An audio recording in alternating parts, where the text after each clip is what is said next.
উপদেষ্টা রিজওয়ানা একটা কথা বলেছেন এবং এই একটা কথার ইফেক্ট কত কত বড় ছিল এবং এখানে অনেকগুলো গুজবের একটা সমাপ্তি হয়তো উনি টেনে দিয়েছেন।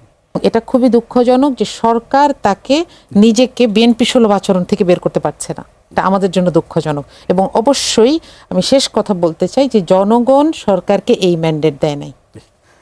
মাসুদ কামাল একদম 1 মিনিটে যদি চাই, খুব কি দরকার ছিল যে সব প্রশাসকগুলো বিএনপি নেতা? এটা বুমেরাং হবে আগামীতে, জাস্ট বুমেরাং হবে। এবং এটার থেকে আমার মনে হচ্ছে যে আগামীতে আমাদের নির্বাচন ব্যবস্থাগুলো আবার খারাপ হয়ে যাবে। আগের সরকারের মৎস্য প্রাণী সম্পদ উপদেষ্টা ফরিদ আক্তার তিনি মন্তব্য করেছেন যে সরকারের ভেতরে থেকেও যুক্তরাষ্ট্রের সঙ্গে চুক্তি ঠেকাতে পারেনি। এই বিষয়ে আপনার মতামত? এটা যদি ঠেকাতে পারেননি তখন বললেন না কেন? উনি তখন বলতে পারতেন না? কারণ উনি তো মন্ত্রী হয়েছিলেন, উপদেষ্টা হয়েছিলেন কার জন্য? ডক্টর ইউনূসকে সেবা দেওয়ার জন্য নাকি জনগণকে সেবা করার জন্য? বলেন। এই ভদ্রমহিলার কথাবার্তা না মানে আমার কাছে এত হাস্যকর লাগে যে উনি বিশাল একসময় বিশাল বামপন্থী আছিলেন আর কি, এখন যে উনি যে সুযোগ পেয়ে লাভ যে মন্ত্রী হয়ে গেছিলেন, তো উনি তখন বলতেন যে আমরা এটা বিরোধিতা করি। উনি তো ওই দলের প্রতি উনি তো ওনার অনুগত কেউ না, অনুগত ভৃত্য তো না, আচরণ তো করছেন ভৃত্যের মতো। এখন উনি থেকে সরে এসে বিপ্লবী হয়ে গেছেন। এই সমস্ত বিপ্লবীদের আমি মনে করি কি জানেন, এই সমস্ত বিপ্লবীদের উপরে একটা আইন জারি করা উচিত যে তোমরা কোনো কথা বলতে পারবে না, তোমাদের মুখ খোলাই নিষেধ। যারা একবার উপদেষ্টা ছিলেন তারা দায়িত্ব বা টেনিয়র শেষ হয়ে যাওয়ার পরে তারা কি বলবেন বাকি জীবন, এটা তাদেরকে মনে রাখা উচিত। আপনি দেখেছেন যে হয়তো অসচেতনভাবে, কিন্তু এটা আমাদেরকে একটু মনে রাখতে হবে যে তাদেরকে হয় এটাকে ডিফেন্ড করা কিংবা এটাকে ব্যাখ্যা করা পর্যন্ত যেতে হবে, আর না হয় মুখ বন্ধ রাখতে হবে। বহুত ক্ষতি করছো মানুষকে বহুত হতাশ করছো, মানুষকে বহুত ক্ষতি করছো তোমরা। আর না, এনাফ ইজ এনাফ। মানে এক একজনের সাথে যে এত মানে নীতি কথা ঝাড়ে, দুদিন পরে দেখবেন এরা সুর করে বিভিন্ন পত্রপত্রিকায় কলাম লেখা শুরু করছে যে দেশ কত ভালো হইতে পারতো, দেশ যে তোমরা হাতে নিয়ে কী করছো এটা তো দেখে বলেছি।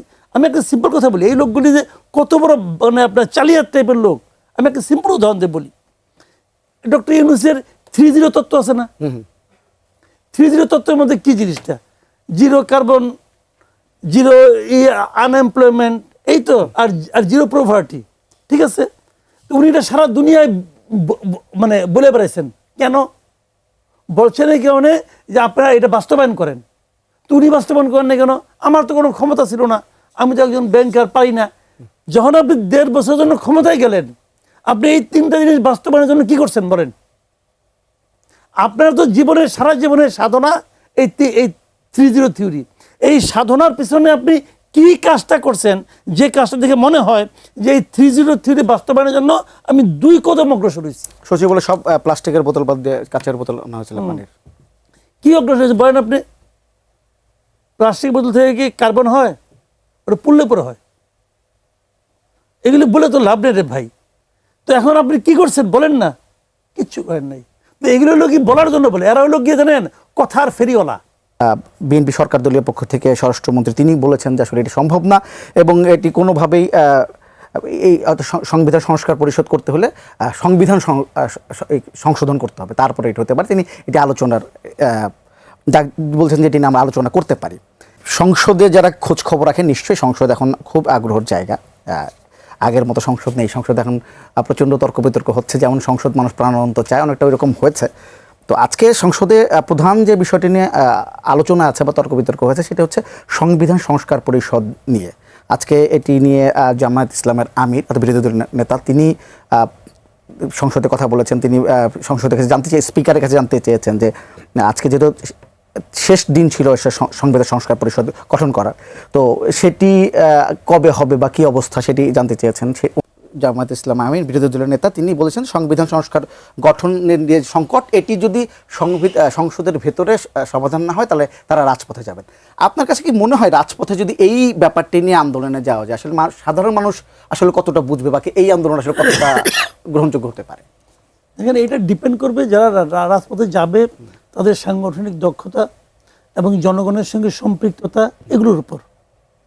অন্যদিকে তারপর বিরোধী দলীয় নেতা সংসদের বাইরে এসে তিনি বলেছেন যে দরকার পড়লে তার রাজপথে এটি নিয়ে আলোচনা এটি নিয়ে তারা আন্দোলনে যাবেন। আমার সঙ্গে আছেন সিনিয়র সাংবাদিক মাসুদ কামাল এবং আছেন শিক্ষক গবেষক ও রাজনৈতিক বিশ্লেষক প্রকৌশলী মার্দিয়া মুমতাজ। দুজনকে স্বাগত আমাদের অনুষ্ঠানে। আলোচনা চাই। মাসুদ কামাল, আপনাকে দিয়ে শুরু করি। যেটি বলছিলাম সংবিধান সংস্কার পরিষদ, আজকে এটি নিয়ে জামাত ইসলামের আমির, বিরোধী দলীয় নেতা, তিনি আজকে সংসদে বলেছেন যে জুলাই জাতীয় সনদ বাস্তবায়ন অনুসারে নির্ধারিত সময় সংবিধান সংস্কার পরিষদের অধিবেশন আহ্বান না করা কেন করা হলো না বা কী করা হবে, এটা তিনি স্পিকারের কাছে জানতে চেয়েছেন। তার জবাবে স্বরাষ্ট্রমন্ত্রী সালাউদ্দিন আহমেদ তিনি বলেছেন সংবিধান সংস্কার পরিষদের অস্তিত্ব না থাকায় প্রধানমন্ত্রী রাষ্ট্রপতিকে পরামর্শ দিতে পারে না, রাষ্ট্রপতি অধিবেশন ডাকতে পারেন না। তিনি বলেছেন এটি নিয়ে পরে আলোচনা করা যেতে পারে, কিন্তু আপাতত এটি যদি সংবিধান সংস্কার পরিষদ করতে হয় তাহলে সংবিধানের সংস্কার করতে হবে। আমার প্রশ্ন যে এটি তো বিএনপি থেকে বলাই হচ্ছিল যে তারা আসলে এটি করবে না বা এটা তারা পছন্দ করছেন না। সব কিছু মিলে যে আমরা জুলাই জাতীয় সনদ নিয়ে এত আলোচনা শুনলাম, এত প্রত্যাশার জায়গা ছিল অনেকের, সেটি কি ঝুলে গেল কিনা? জুলাই জাতীয় সনদ প্র্যাকটিক্যাল কথাটা হলো, এটা আসলে এখন পুরো জিনিসটা বিএনপির অনুগ্রহের উপর নির্ভর করতেছে। বিএনপি এখান থেকে এই জাতীয় সনদ থেকে অনেকগুলো জিনিস নেবে, অনেকগুলো জিনিস নেবে না। যতটুকু তার 31 দফার সঙ্গে মিলবে ততটুকু তারা নিবে, যতটুকু 31 দফার সঙ্গে মিলবে না ততটুকু তারা নিবে না। এটা হলো বাস্তবতা। এখন যদি আপনার লজিকের কথা বলেন যে লজিক্যালি কী করা উচিত কী করা উচিত না, তাহলে না ওই একটা কথা, একটা প্রবাদ আছে না, গ্রামের মানুষ বলতো যে ডিম আগে না মুরগি আগে। আপনি সারাদিন তর্ক করতে পারবেন, ডিম আগে হওয়ারও যুক্তি আছে, মুরগি আগে হওয়ারও যুক্তি আছে, যুক্তির কিন্তু কোনোটা শেষ নাই, আপনি সমাধানে পৌঁছতে পারবেন না। বলতেছে যে সংবিধানে নাই অতএব আমি করব না, যুক্তি ভালো। তো আপনি পরে কি করবেন? আপনি তো যে সংবিধানে, তারা আপনি সংবিধানটা মানলেন, যে আপনি সংবিধান মানেন, তাহলে তো সংবিধানের 7-এর ক দেখেন তো কি বলছে। 7-এর কথা বলে যে আপনি সংবিধান তো সংশোধনী করতে পারবেন না, আপনি তো সংবিধান সংশোধনী করতে পারবেন না ভাই। 7-এর কথা বলা হয়েছে মানে এমন কোনো চেঞ্জ আপনি করতে পারবেন না যাতে নাকি সংবিধানের মৌলিক চেহারাটা চেঞ্জ হয়। তো চেহারা তো চেঞ্জ হবেই, অনেক কিছু তো আপনারা চেঞ্জ করতেছেন। কাজেই মূল কথাটা হলো জানেন কি, আপনি যদি একদম লজিক খুঁজেন, লজিক্যালি কাজ কেউ করে নাই, গত 18 মাসে কেউ করে নাই। একদিকে মনে করেন সংবিধানের আলোকে সংবিধানকে সমুন্নত রাখার শপথ গ্রহণ করছে, শপথ গ্রহণ করে ওইখানে বসেই সংবিধান লঙ্ঘন করছে। আপনি ধরেন মাহফুজ আলমের কথা বলি আমি, সে ভদ্রলোক তো শপথ নিয়ে মানে 10 মিনিটের মাথায় সে বঙ্গবন্ধুর ছবি বঙ্গভবন থেকে নামাইছে। সে কি সংবিধানের জোরে নামাইছে না গাইড জোরে নামাইছে? গাইড জোরে নামাইছে। এখন সে তো আবার সংবিধান সমুন্নত রাখার জন্য শপথ করছে একটু আগে। তাহলে এখন একটা সংবিধান বলবেন যে ভাই এটা একটা ফল্টি সংবিধান ছিল, এই জন্য এটা করা দরকার, এটা করেন, আগে করলেন না কেন? আবার বলবেন যে না, ওটা তো সময়ের প্রয়োজনে আমরা করছি, আমরা তো সংবিধান মেনে আন্দোলন করি নাই। এটাও সত্য, সংবিধান মেনে তো আন্দোলন হয় না। পৃথিবীর কোনো আন্দোলনকে সংবিধান মেনে হয়েছে? হয়। আমাদের মুক্তিযুদ্ধকে সংবিধান মেনে হয়েছিল? হয় নাই তো রে ভাই। কাজেই আপনি যেভাবে যাবেন সেভাবেই হবে। তাহলে আলটিমেটলি মানে আপনার গুরুত্ব পাবে কোনটা? গুরুত্ব পাবে জোর, যার জোর বেশি সে করে নেবে। এখন বিএনপি বলবে আমাকে 2/3 মেজরিটি, এই দেশে 2/3 লোক আমাকে সাপোর্ট দিছে, তাদের জোরে আমার জোর বেশি, ও হবে।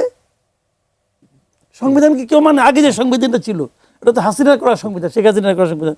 শেখ হাসিনা নিজে কেউ সংবিধান মানতেন? সংবিধানের নির্বাচনের কথা বলা হয়েছিল, উনি ওই নির্বাচন দিতেন? মানুষের ভোটাধিকার দিতেন না তো। কাজেই উনি করতেন কি, ওই সংবিধানে যতটুকু ওনার ভালো লাগে অতটুকু প্রয়োগ করতেন, যখন যেটা প্রয়োজন ওটা আওড়াইতেন। কি করবেন ভাই? আমি আরো কঠিন উদাহরণ দিই আপনাকে। সংবিধান তো একটা বই, তো এই বইটা দিয়ে দেশ চলবে, ঠিক কিনা? ঠিক। আপনি তো ভাই মুসলমান না, আমাদেরও তো একটা সংবিধান আছে, এটা কোন আল কোরআন আছে তো। আমি যেভাবে কোরআন মানে আপনি সেভাবে মানেন। জামাতের আমির যেভাবে কোরআন মানে ওইভাবে কি ইসলামী আন্দোলনের যিনি আছেন উনি ওইভাবে মানেন না তো। একজন এক রকম মানে, কে কিভাবে মানে? যে যেভাবে বুঝে, যে যেভাবে ব্যাখ্যা করে সেভাবে মানে, অনেকে আবার নিজের সুবিধা অনুযায়ী মানেন। কোরআন তো একটাই, সারা দুনিয়ার জন্য একটা কোরআন কিন্তু। জি। তো এখন আপনি আমাকে বলতে পারবেন তুমি মুসলমান না, তাও বলতে পারবেন না, কিন্তু এই ঝামেলা আছে বলতে। কাজেই সংবিধানটা ওরকমই ভাই, যে যাতে মানতেছে না। এখন যদি আপনি ধরলে আপনি প্রতিটা পয়েন্টে ধরতে পারবেন। আর যদি বলেন যে না আমি দেখবো না, দেখেন না। আমি একটু মারদিয়া মমতা আপনার কাছে আসতে চাই। মাসুদ কামাল যেটা বলছেন যে শেষ পর্যন্ত আসলে জোর যার মুলুক তার, মানে সেই দিকেই যাচ্ছে সংবিধান সংস্কার কিংবা এই যে সংবিধান সংস্কার পরিষদ বাস্তবায়ন সব কিছু নিয়ে। আপনার কাছে কি মনে হচ্ছে যে আসলে এটা কি ঝুলে গেল? আজকে কিন্তু শেষ দিন ছিল সংবিধান সংস্কার পরিষদ গঠনে, 30 দিনের নির্বাচন, 30 দিনের মধ্যে গঠন করার কথা ছিল, আজকে শেষ দিন ছিল, হলো না, মানে কি এটা ঝুলে গেল মনে হচ্ছে? জি, আপনাকে ধন্যবাদ। যারা শুনছেন আমাদেরকে, আসসালামু আলাইকুম। আসলে আমি আপনার কথার ধরনটা খুব হতাশাজনক, তাই না? আমরা ওই জায়গাটায় আসলে যেতে চাই না, ভাবতে চাই না, কারণ আমরা 24-এ এত বেশি পে করেছি, আমাদের এখন আর সামর্থ্য নাই। আমি জানি যে এখনো যদি কেউ রাজপথে ডাকে তাহলেও কিন্তু আমাদের ছেলেরাই আসবে। এখনো যদি গুলি চলে আমাদের ছেলেরা গায়ে গুলিও নিবে, এমনও ছেলে আছে। এদের সংখ্যা কোনো দিন শেষ হয় না। মায়েরা প্রতিদিন এদেরকে জন্ম দিচ্ছেন, প্রতিদিন এদেরকে বড় করছেন, এরা প্রতিদিন 18-তে প্রবেশ করছে, তাই না? এখন কখন মানুষকে লিগ্যাল জায়গা ছেড়ে বলতে হয় যে আমরা রাজপথে যাব, এটা কিন্তু এখন বিরোধী দলের অনেক বড় একটা দোষ, যে কথায় কথায় আপনারা রাজপথে যান কেন? আপনারা সংসদ শুরু হওয়ার আগেই রাজপথে গেলেন, এবং বলা যায় তখন থেকেই আমরা জোর খাটানোর ব্যাপারটা দেখছি। দেখা গেল একই দিনে হলো। গণভোট কিন্তু অলরেডি এই সরকারটাকে এই ম্যান্ডেটটা দেয়, তাদেরকে সংবিধানের দিকে ফিরে তাকানোর দরকার নাই। কারণ সব সময় সংবিধান মানুষের জন্য এবং মানুষের মতামত সংবিধানের উপরে। এটা আগের 3টা গণভোটের কথা চিন্তা করেন, এই গণভোটের জোরেই সংবিধান বদলানোর এখতিয়ার এই সরকারের আছে। কিন্তু সমস্যাটা হচ্ছে যে আমি বিয়েটা মানি না, কিন্তু আমি বিরিয়ানিটা খাইতে চাই, তাই না? আমি 24-এ যে সংবিধান মানা হলো না, শেখ হাসিনা পালিয়ে গেলেন। এখন দেখেন, মনে করেন সেদিন যদি প্রেসিডেন্টও পালিয়ে যেতেন, শপথ কার কাছে হতো? সেটা কিন্তু ইস্যু না, শপথটা ইস্যু। শপথ কার কাছে হচ্ছে এটা ইস্যু না।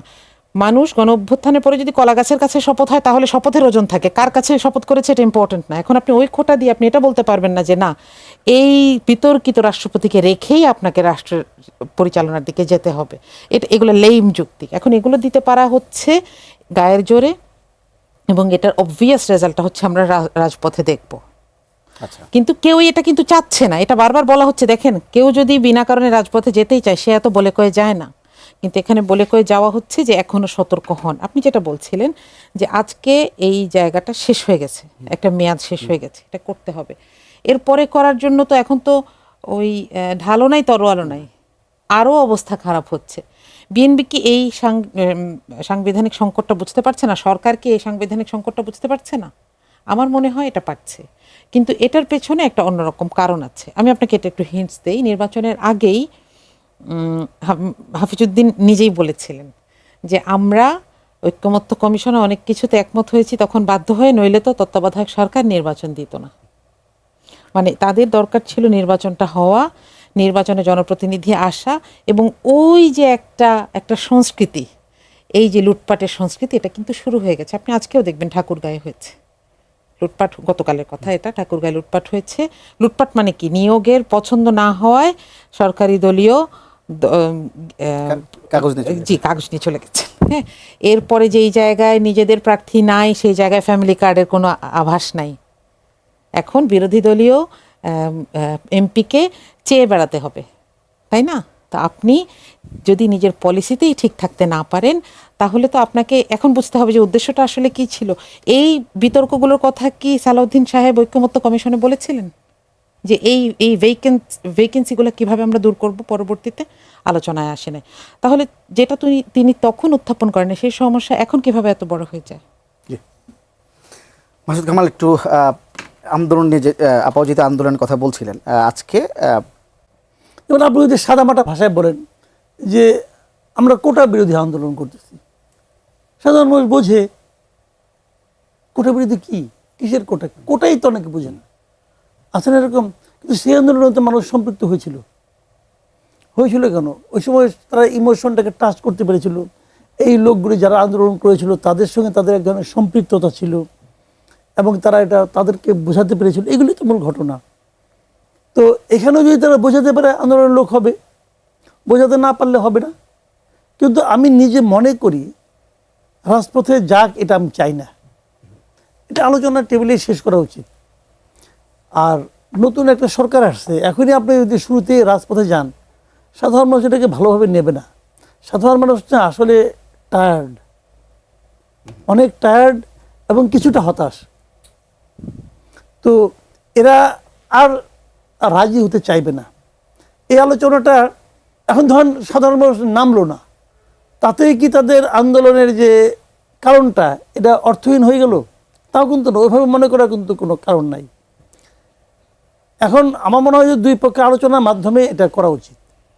এখানে জেদের কোনো ব্যাপার না, যা যা চায় কীভাবে করবে যাই না, দুই পক্ষের সঙ্গে তো সম্পর্ক ভালোই। আমি তো মনে করি যে জামাত এবং বিএনপির সঙ্গে কিন্তু যোজন যোজন দূরত্ব না, তারা কিন্তু একসঙ্গে অনেক দিন ঘর সংসার করছে, অনেক দিন। আমরা তো দেখছি তারা একই মানে ক্যাবিনেটে দিনের পর দিন তারা বসছে, আলোচনা করছে। তো তাদের মধ্যে অত দূরত্ব নাই, কিন্তু যতটা দূরত্ব জামাতের সঙ্গে আওয়ামী লীগের, যতটা দূরত্ব আওয়ামী লীগের সঙ্গে জামাত বিএনপির, অত দূরত্ব কিন্তু জামাতের সঙ্গে বিএনপির না। কাজে আমি যেটা শুরু থেকে বলছিলাম, আমার প্রত্যাশা জামাতের সঙ্গে এনসিপি যুক্ত হওয়ার পরে কি সেই পরিস্থিতি এখন আছে? অনেকে তো বলছে যে এনসিপি অনেকটা প্রভাবিত। এনসিপি আসলে কিছু না রে ভাই। আমি আপনাদের এখানে বহুদিন বসে বলছি না যে এনসিপি একটা আসলে বেশি জিততে পারবে না, অথবা একটাও জিততে পারে এগুলো শুনতে বলছি না। জামাতের সঙ্গে না থাকলে, জামাত তাদের সঙ্গে না থাকলে তাদের ওরকমই হতো, ওরকমই হতো। আচ্ছা, হয়তো একটা জিততো কি জিততো না আমার সন্দেহ আছে।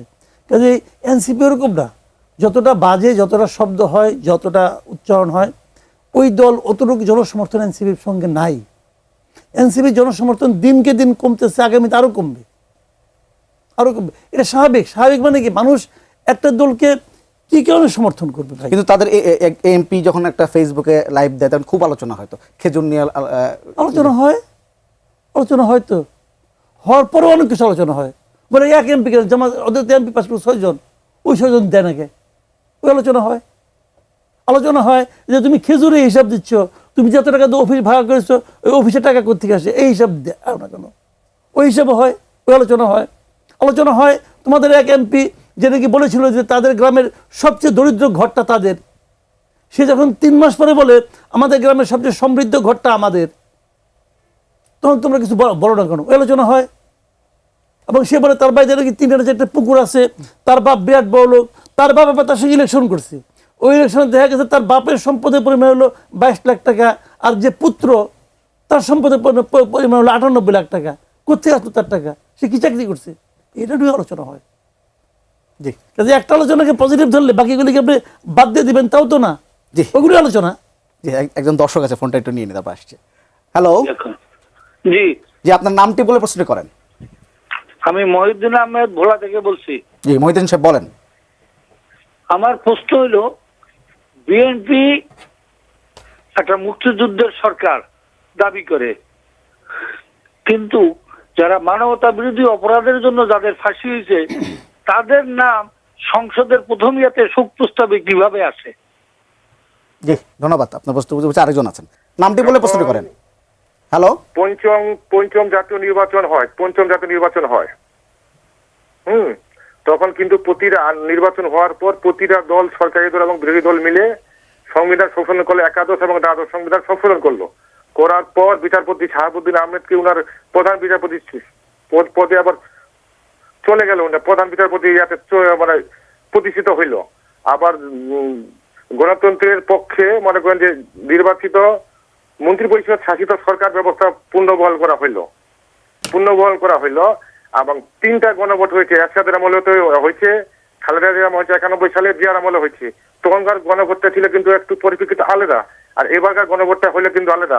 সংবিধানের 8, 48, 142 অনুচ্ছেদে গণভোট আছে, কিন্তু শেখ হাসিনা তো গণভোটই রাখে নাই। এটা একটু বিস্তারিত আলোচনা আপনাকে জানতে চাচ্ছি। জি, মারদি মুমতাজ, আপনি কি জানতে চাই, আপনি আপনার বক্তব্য যখন বলছেন, কথা বলছেন, আপনি রাষ্ট্রপতির কথাটা বলছেন, যে রাষ্ট্রপতির বিষয়টি নিয়ে, যে বিরোধী দল রাষ্ট্রপতির আসলে তারা চাচ্ছে না যে রাষ্ট্রপতি থাকুক, বা সংসদে যে ধরনের প্রতিক্রিয়া তারা জানালো। আমি একটু ওইটা বলে আজকে এই বিষয়টি নিয়ে স্বরাষ্ট্রমন্ত্রী একটু কটাক্ষ করেই একটা বক্তব্য দিয়েছেন। তিনি বলছেন যে আমাদের বিরোধী দলীয় বন্ধুরা সেই মানে রাষ্ট্রপতির ভাষণ না শুনেই কক্ষ ত্যাগ করেছেন, সেটি তাদের ব্যাপার, কিন্তু সেই ভাষণের উপর আলোচনার জন্য তারা 50 ঘন্টা বরাদ্দ হোক সেটা চেয়েছেন। মানে তিনি বলেছেন যে যদি আপনারা তার বক্তব্যই না শুনতে চান, তাকে নাই মানে, তাহলে তার বক্তব্য নিয়ে আবার 50 ঘন্টা আলোচনা করতে চান কেন? কেন চান তাহলে? জি, এই অধিবেশনটার নামই কিন্তু রাষ্ট্রপতির আলোচনার ভাষণের উপরে আলোচনা। সুতরাং বিরোধী দল যেটা চেয়েছে এটা তাদের সাংবিধানিক দায়িত্ব এবং অধিকার। এখানে রাষ্ট্রপতির বক্তব্য শোনাও তো সাংবিধানিক একটা দেখেন, এখানে অনেকগুলো প্রশ্ন আছে যেটাকে স্বরাষ্ট্রমন্ত্রী আবার জবাবও দিয়েছেন যে আবেগ দিয়ে চলে না, তাই না? আমি ওখানে আসছি। প্রথম কথা হচ্ছে এটা সাংবিধানিক দায়িত্ব এবং অধিকার। আমি একটা কারণে রাষ্ট্রপতির সাথে ব্যক্তি not the chair, the person, তার সাথে আমার নীতিগত ঝামেলা থাকতে পারে। আমি তাকে এই চেয়ারে দেখতে চাই না, কারণ তিনি এই জায়গাটা ডিজার্ভ করেন না, কারণ গণ অভ্যুত্থানের সময় তার ভূমিকা আমাদের কাছে প্রশ্নবিদ্ধ। মানুষ কি কোটা সংস্কার বোঝে না? আপনি শুধু একটা সিনারিও খেয়াল করেন, বাংলাদেশের সর্বসাধারণ কি করেছে, ট্রেনে উঠে স্লোগান দিতে দিতে বাড়ি গেছে, এবং 2/3 বেশি মানুষ হ্যাঁ ভোট দিয়েছে। এরা কারা? কি বুঝে হ্যাঁ ভোট দিল? না ভোটের পক্ষে কিন্তু প্রচারণা কম ছিল না, প্রকাশ্যে হোক গোপনে হোক অনেক ধরনের প্রচারণা ছিল। আমি নিজেই 2 ধরনের কাগজ পেয়েছি। তাহলে সেখানে এই যে মানুষ হ্যাঁ ভোট দিয়েছে, এটার স্থান তো সবার উপরে। আমি এটাকে ইগনোর করার সাহস পাই কোথায়? যে এটাকে ইগনোর করতে থাকবে এবং করতেই থাকবে, সে এমন একটা সীমানায় না পৌঁছে যায়, এটা আমাদের কাছে আশঙ্কা, এমন একটা সীমানায় না পৌঁছায় যে এই হ্যাঁ ভোট এক সময় তার সামনাসামনি দাঁড়ায় যাবে। এটা তাকে মনে রাখতে হবে। মানে আপনার কি মনে হয় যে আসলে হ্যাঁ ভোট যারা ভোট দিয়েছে তারা সবাই এইটাকে একদম পুরোটা বুঝে ভোট দিয়েছে? 1 2 নম্বর, আপনার কাছে মনে হয় যে হ্যাঁ যদি গণভোটের এটা যদি শেষ পর্যন্ত বাস্তবতা না হয়, আসলে কি সাধারণ মানুষের মধ্যে এটা এত ইম্প্যাক্ট ফেলবে যেটা একটা সরকারকে বিপদে ফেলতে পারে? আচ্ছা, প্রথম কথা হচ্ছে মানুষ হ্যাঁ ভোট চেয়েছে পরিবর্তনের জন্য, এবং যেদিন সংসদ সদস্যদের শপথ হলো সেদিন মানুষের কাছে এটা পরিষ্কার হয়েছে যে বিএনপি আসলে পরিবর্তন চায়টায় না। মানুষের কাছে পরিবর্তন এখন হচ্ছে ভালো কথা, নতুন চিন্তাভাবনা, আর পরিবর্তন যারা চায় না তারা হচ্ছে 24-এর আগের সরকারকে পছন্দ করছে এবং ওই সিস্টেমটাকে পছন্দ করছে। আমরা ওয়ারিড সিস্টেমটা নিয়ে, নইলে আমরা একটা মানুষকে পালায় যেতে দেখেই আমরা মনে করতাম তাহলে কিন্তু তত্ত্বাবধায়ক সরকার কিংবা ইন্টারিম সরকার এই বিতর্কেরই দরকার হতো না। আপনি হেডিংয়ে বলছিলেন যে তত্ত্বাবধায়ক সরকার ব্যবস্থা পূর্ণাঙ্গ রায়টা এসেছে এবং এটা পজিটিভ, এটা তো জন আকাঙ্ক্ষারই প্রতিফলন। তাহলে এখানে এই জায়গার কোনো কিছুর দরকার ছিল না। তো আমরা যদি মনেই করতাম যে আমার সিস্টেমের দরকার নেই, সিস্টেম চেঞ্জের দরকার নেই, শেখ হাসিনা যে সরকার রেখে গিয়েছে, যে কাঠামো রেখে গিয়েছে, সেখানে শুধু খালি জায়গাগুলোতে আমি একটা করে মানুষ বসায় দিলাম, আর যিনি যান নাই তিনি এখানে থেকে যান।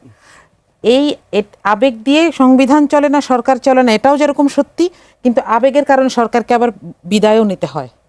এই দুঃখজনক সত্যিটাকে আমাদের মাথার সামনে রেখে কথা বলতে হবে, কাজ করতে হবে।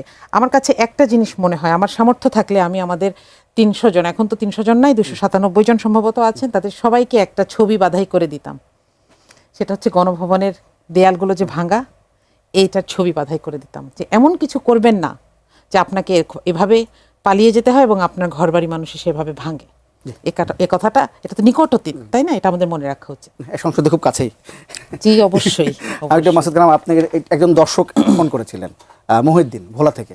তিনি বলেছিলেন যে এই সংসদে যখন শোক প্রস্তাব নেওয়া হলো সেখানে যুদ্ধাপরাধের দায়ে যাদের মৃত্যুদণ্ড দেওয়া হচ্ছে তাদের নামও আছে, সেটি কতটা ঠিক হলো? দেখেন, শোক প্রস্তাবে অনেকের নামই আছে যেটা নাকি আমার পছন্দ হয় নাই, ওনারও পছন্দ হয় নাই। শোক প্রস্তাবটা গ্রহণ করেছে অথবা বর্জন করেছে অথবা প্রস্তাবটা উত্থাপন করেছে কারা? এরা কারা? জামাত প্রস্তাবটা উত্থাপন করছে, বিএনপি এটাকে গ্রহণ করছে।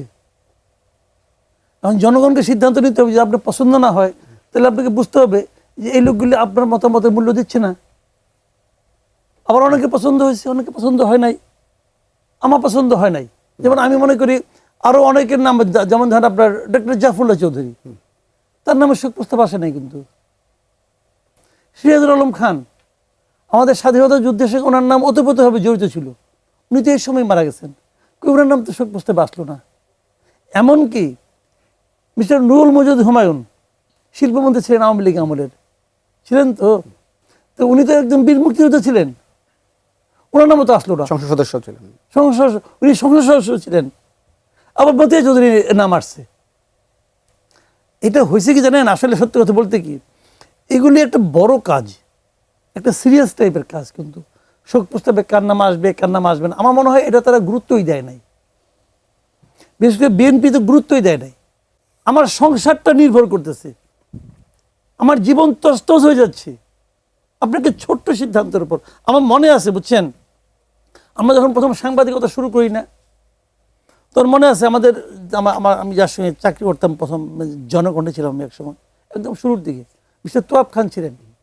তো উনি আমাদেরকে বলতেন, দেখো তোমার হাতে কলম আছে, তুমি একটা অক্ষর একটা শব্দ উল্টাপাল্টা করে তুমি যদি লেখো, তুমি মাথায় রেখো এটার কারণে একটা ফ্যামিলি ধ্বংস হয়ে যেতে পারে। তোমার হাতে কলম থাকা মানে তোমার হাতে ওই দায়িত্বটা থাকা।